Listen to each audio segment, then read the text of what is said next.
বাংলাদেশের প্রথম প্রধানমন্ত্রী শহীদ তাজউদ্দিন আহমেদের ছেলে গাজীপুর ৪ কাপাসিয়া আসনের সাবেক সংসদ সদস্য ও সাবেক স্বরাষ্ট্র প্রতিমন্ত্রী তানজিম আহমেদ সোহেল তাজ সামাজিক রীতি মেনে বিয়ে করেছেন। ১৭ জানুয়ারি রাজধানীতে এক অনাড়ম্বর অনুষ্ঠানের মধ্য দিয়ে ৫৫ বছর বয়সী সোহেল তাজ জীবনের নতুন অধ্যায় শুরু করলেন।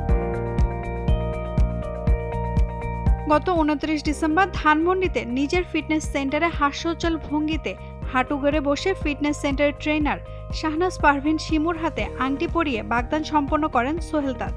তারই ধারাবাহিকতায় শুক্রবার রাজধানীর বনানীর একটি রেস্তোরাঁয় দুজনের বিয়ে সম্পন্ন হয়।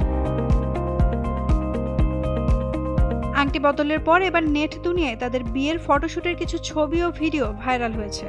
তাদের বিয়ের ছবি ও ভিডিও প্রকাশ করেছে ওয়েডিং ফটোগ্রাফি প্রতিষ্ঠান রাহাত লাক্সারি ফটোগ্রাফি এবং ড্রিম ওয়েভার। প্রতিষ্ঠান দুটি তাদের ফেসবুক পেজে ছবি ও ভিডিও পোস্ট করেছে। ছড়িয়ে পড়া বিয়ের ছবি ও ভিডিওতে রোমান্টিক মোডে দেখা যায় সোহেল তাজকে। সোহেল তাজ পরেছিলেন সাদা রঙের শেরওয়ানি ও পায়জামা, গলায় সাদা রঙের কারুকাজের মালা। শিমু পরেছিলেন সাদার সাথে হালকা গোলাপি রঙের দৃষ্টিনন্দন পোশাক। একাধিক ছবি ও ভিডিওতে তাদের দুজনের একান্ত আনন্দময় মুহূর্ত ফুটে উঠেছে। ভিডিওতে দেখা যায় তারা দুজনে সিঁড়ি দিয়ে নেমে লেকের দিকে যাচ্ছেন। সোহেল তাজ হাত ধরে শিমুকে নিয়ে যাচ্ছেন। লেকের ধারে তাদের সংক্ষিপ্ত একটি নাচের মুদ্রার দৃশ্য নজর কাড়ে। একটি ভিডিওতে মালা বদল করতে দেখা যায় সোহেল তাজ ও শিমুকে। শিমুর বিয়ের পোশাকের সঙ্গে থাকা ওড়নায় লেখা ছিল সোহেল তাজের বউ শিমু।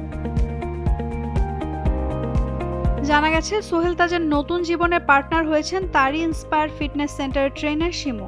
তিনি ঠাকুরগাঁয়ের মেয়ে। দুই ভাই ও মাকে সাথে নিয়ে ঢাকায় বসবাস করেন শিমু। দীর্ঘদিন একসঙ্গে কাজ করার সুবাদে দুজনের মধ্যে সখ্য গড়ে ওঠে। এরই ধারাবাহিকতায় উভয় পরিবারের সম্মতিতে প্রথমে আংটি বদল ও শুক্রবার বিয়ে সম্পন্ন হলো। এর আগে সোহেল তাজের বাগদানের একাধিক ভিডিও ফেসবুকে ছড়িয়ে পড়ে। সেখানে দেখা যায় সোহেল তাজ শিমুকে নিয়ে একটি টেবিলের পাশে দাঁড়িয়ে কথা বলছেন। এ সময় কয়েকজনকে ক্যামেরা নিয়ে ব্যস্ত দেখা যায়। পরে তিনি টেবিল ঘুরে অনেকটা ফিল্মি স্টাইলে হাঁটু গেড়ে বসে হবু স্ত্রী শিমুর হাতে আংটি পরিয়ে দেন। এ সময় উপস্থিত সবাই হাততালি দিয়ে মুহূর্তটি উদযাপন করেন। নাওমিন নাসরিন, ডেইলি সান।